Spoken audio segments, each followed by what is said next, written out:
ડભોઈ શહેરનો જોહરા પાર્ક વિસ્તાર નરકાગારમાં ફેરવાયો, તંત્ર સામે સ્થાનિકોમાં રોષ। એક તરફ રાજ્ય સરકાર અને સ્થાનિક તંત્ર વિકાસની મોટી વાતો કરી રહ્યું છે, તો બીજી તરફ ડભોઈ શહેરનો જોહરા પાર્ક વિસ્તાર પાયાની સુવિધાઓ માટે વલખા મારી રહ્યો છે। છેલ્લા ઘણા સમયથી અહીં ગટરની વિકરાળ સમસ્યા હોવા છતાં નગરપાલિકાનું તંત્ર જાણે કુંભકર્ણની નિદ્રામાં હોય તેમ વર્તી રહ્યું છે।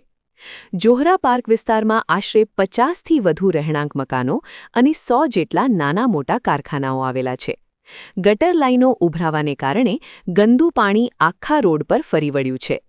આ ગંદકીને કારણે સમગ્ર વિસ્તારમાં અસહ્ય દુર્ગંધ ફેલાઈ છે, જેનાથી રોગચાળો ફાટવાની ભીતિ સેવાઈ રહી છે। હાલમાં પવિત્ર રમઝાન માસ ચાલી રહ્યો છે। મુસ્લિમ બિરાદરો જ્યારે ઇબાદત માટે જતા હોય છે, ત્યારે રસ્તા પણ ફેલાયેલા ગટરના ગંદા પાણીને કારણે ચાલવું પણ મુશ્કેલ બની ગયું છે। વારંવારની રજૂઆતો છતાં આ પવિત્ર માસમાં પણ નગરપાલિકાએ સફાઈ કે નિકાલની તસ્દી લીધી નથી।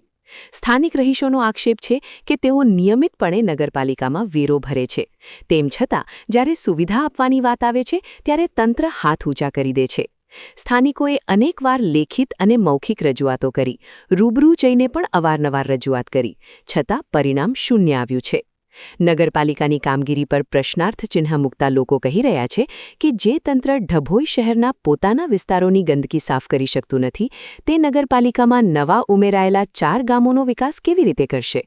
જો શહેરના રહેણાંક વિસ્તારોમાં જ દીવા તળે અંધારું જેવી સ્થિતિ હોય, તો આસપાસના ગ્રામ્ય વિસ્તારોના વિકાસની વાતો માત્ર કાગળ પર જ રહેશે તેમ લાગી રહ્યું છે।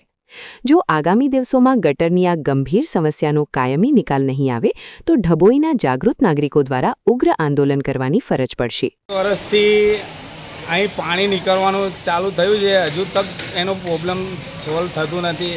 અમે પૈસા બી ઉઘરાઈને રાખ્યા છે, એમને ભરવા બી જઈએ છીએ, પેલા પણ એમને ભરવા પણ વારંવાર અમને પાછા જ મોકલી આપે છે। હું થયું છે હું ખબર નહીં। અહીં બીમાર પડી જાય છે, બધા કારીગરો બી બીમાર પડી જાય છે, નમાજ પડવા જાય છે તો બી આ ગંદકીમાંથી જવાનું હોય છે। પાછળ જો કેટલું બધું છે, ઠેઠ 2 કિલોમીટર દૂર રસ્તો છે, તઈ લોકોની ગંદકી જાય છે ને એનું કોઈ નિકાલ જ નહીં આવતી। ખાલી અમારે ગટરો બધું જ કમ્પ્લીટ છે, ખાલી કનેક્શન આગળ જોડવાનું છે, મેન લાઇનમાં કનેક્શન જ જોડવાનું છે, એક સાંધો જ જોડવાનું છે, બીજું કંઈ જ કરવાનું નથી, ખાલી સાંધો જ જોડવાનું છે। એ સાંધો જોડાઈ જાય તો બધું ચાલુ પાણી નીકળતું બહાર થઈ જાય।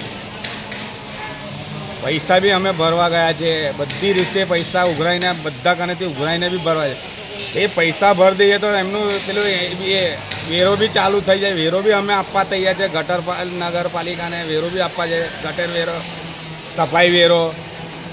અમુક જનોને અમને કહેવાનું છે, વિનંતી છે અમારી કે અમે વારંવાર પૈસા લઈને આવીએ છીએ, એ લોકો પૈસા સ્વીકારવા રાજી નથી કે ભાઈ એનું સમાધાન શું છે, અમને તમે કહો તો અમે તેનું કંઈ બી નિવારણ કરીએ અમે, બરાબર છે, પણ આ અમારું તમે કરી આપો તો તમારી બહુ મોટી મહેરબાની।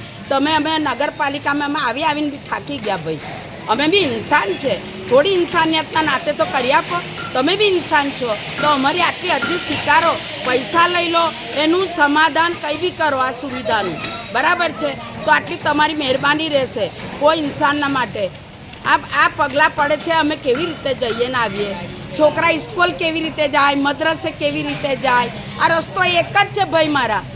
આજે તમને બી એવી હશે તકલીફ તો તમને કેટલું દુઃખ થશે, માટે અમારું દુઃખ બી સમજો થોડું, તો તમારી બહુ મોટી મહેરબાની ને અમારું આટલું કામ કરી આપો, બરાબર। નગરપાલિકાજનોને અમારી એક જ વિનંતી છે કે અમારા માટે આટલું કરશો તો તમારી બહુ મોટી મહેરબાની ને અમારા પૈસા લઈ લો। એ હવે થાકી ગયા છે ભાઈ મારા, થોડું રેમ ખાઓ, આ બચ્ચા પર તો રેમ ખાઓ, બરાબર છે। હા, સમાચારની અવનવી અપડેટ જોતા રહો નિખરતા ગુજરાત ન્યૂઝ સાથે। નિખરતા ગુજરાત ન્યૂઝને લાઇક, શેર, સબસ્ક્રાઇબ કરો અને બેલ આઇકન દબાવીને સમાચારની ઝડપી માહિતી મેળવો।